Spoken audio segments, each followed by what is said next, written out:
നമ്മുടെ പെപ്പർ മസാല എന്താ രുചി, നല്ല ടേസ്റ്റാണ്.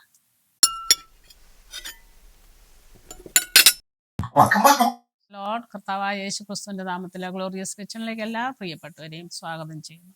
ഈ വീഡിയോ ഇതുവരെ സബ്സ്ക്രൈബ് ചെയ്യാത്ത സബ്സ്ക്രൈബ്, ഷെയർ ആൻഡ് സപ്പോർട്ട് ചെയ്യുക. ഞാനിവിടെ ഇന്നൊരു മഷ്റൂം പെപ്പർ മസാലയാണ് ഉണ്ടാക്കുന്നത്.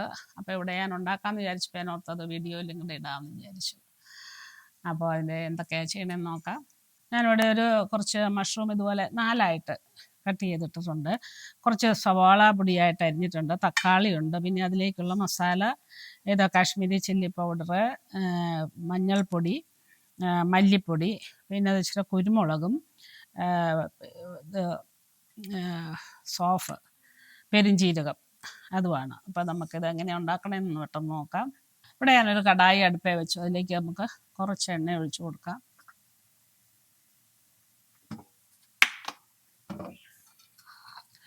എണ്ണ ചൂടാവുന്നതിനോടൊപ്പം നമുക്ക് അരിഞ്ഞു വെച്ചിരിക്കുന്ന സവാള ഇട്ട് കൊടുക്കാം.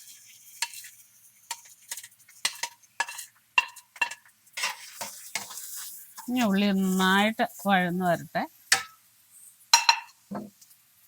ഉള്ളിയിലേക്ക് നമുക്ക് ആവശ്യത്തിനുള്ള ഉപ്പിട്ട് കൊടുക്കാം. ഉപ്പിടുമ്പോൾ പെട്ടെന്ന് ഉള്ളി ഒന്ന് വഴന്ന് വരും. അപ്പോൾ അതോടൊപ്പം തന്നെ നമുക്ക് അതിനുള്ള മഞ്ഞൾപ്പൊടിയും കൂടെ ഇട്ട് കൊടുക്കാം. എടുത്ത് ഒന്ന് ബ്രൗൺ കളർ വരെ ആകട്ടെ.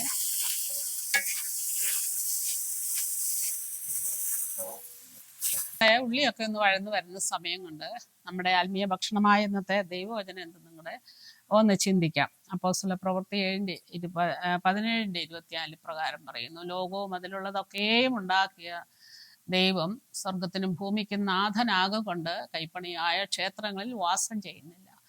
ഈ കർത്താവ് ഒരു ആലയത്തിലോ അല്ലെങ്കിൽ ഏതെങ്കിലും ക്ഷേത്രങ്ങളിലോ പള്ളികളിലോ ഒന്നുമല്ല വസിക്കുന്നത്. കർത്താവ് ആഗ്രഹിക്കുന്നത് നമ്മുടെ ഉള്ളത്തിൽ വസിക്കുവാനാണ്. അപ്പോൾ കർത്താവിൻ്റെ ആ ഒരു സ്നേഹം നമ്മളെ ദൈവത്തോട് അടുപ്പിക്കാനും നിത്യത പ്രാപിക്കുവാനും തക്കവണ്ണമാണ്. ഇന്ന് ആരെങ്കിലും എന്നെ കേൾക്കുന്ന ആരെങ്കിലും ഈ കർത്താവിനെ സ്വീകരിച്ചിട്ടില്ലെങ്കിൽ ഈ കർത്താവിനെ ഉള്ളത്തിൽ സ്വീകരിപ്പാനും കർത്താവ് നിങ്ങളുടെ ഉള്ളത്തിൽ വസിക്കുവാനും തക്കവണ്ണം ദൈവം സഹായിക്കട്ടെ. നമുക്ക് ദൈവത്തെ തേടി ഒരു ആലയങ്ങളിലും പോകേണ്ട ആവശ്യമില്ല. നമ്മുടെ ഉള്ളത്തിലാണ് കർത്താവ് വസിക്കുന്നത്. ഉള്ളിയൊക്കെ മൂത്ത് വരുന്ന സമയം കൊണ്ട് നമുക്ക് ഈ പെപ്പറും പിന്നെ നമ്മുടെ പെരിഞ്ചീരകവും കൂടെ ഒന്ന് ക്രഷ് ചെയ്ത് എടുക്കാം. ഒരുപാട് നൈസായിട്ട് പൊടിഞ്ഞു പോകേണ്ട, ഇച്ചിരി തരിതരിപ്പായിട്ട് അല്പം തരിതരിപ്പോട് കൂടി നമുക്കതൊന്ന് പൊടിച്ചെടുക്കാൻ വേണം.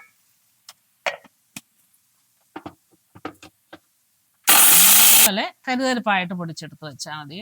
നമുക്ക് അടച്ചു വെക്കാതാവുന്ന ഇടം വരെ. Wings up, wings up, wave, wave. Good boy, good boy. Turn around, turn around, turn around. Wings up ആണ് ചെയ്യണേ. Stretch, stretch. Good boy, good boy. You want treat? Turn around, turn around. No, turn around, turn around. Turn around. Good boy, good boy.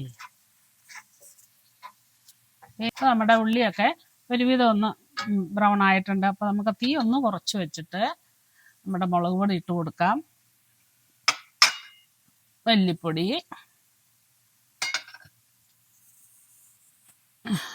അതോടൊപ്പം തക്കാളി കൂടെ ഇട്ട് കൊടുത്ത് ഒരല്പം തിളച്ച വെള്ളം ഒഴിക്കാം. തക്കാളി ഒന്ന് വഴന്ന് കഴിയുമ്പോൾ തിളച്ച വെള്ളം ഒഴിക്കാം.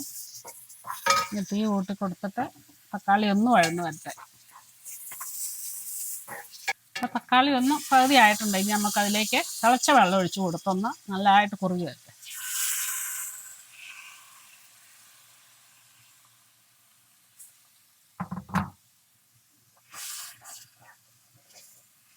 ഇനി ഇതൊന്ന് അടച്ചു വയ്ക്കാം.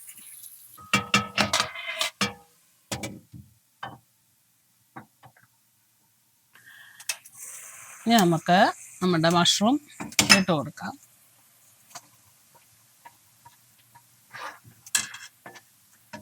മഷ്റൂം പെട്ടെന്ന് വേകും.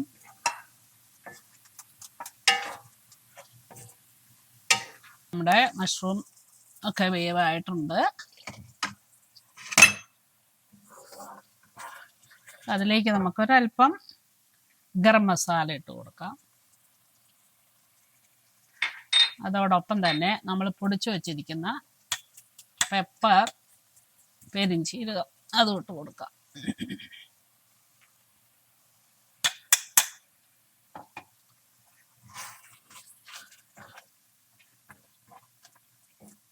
അതോടൊപ്പം കുറച്ച് കറിവേപ്പില. ഇവിടെ തണുപ്പായതുകൊണ്ട് കറിവേപ്പില ഇച്ചിരി ക്ഷാമത്തില്ല, അപ്പം ഞാൻ 2-3 പറിച്ചുകൊണ്ട് വന്നതാണ്.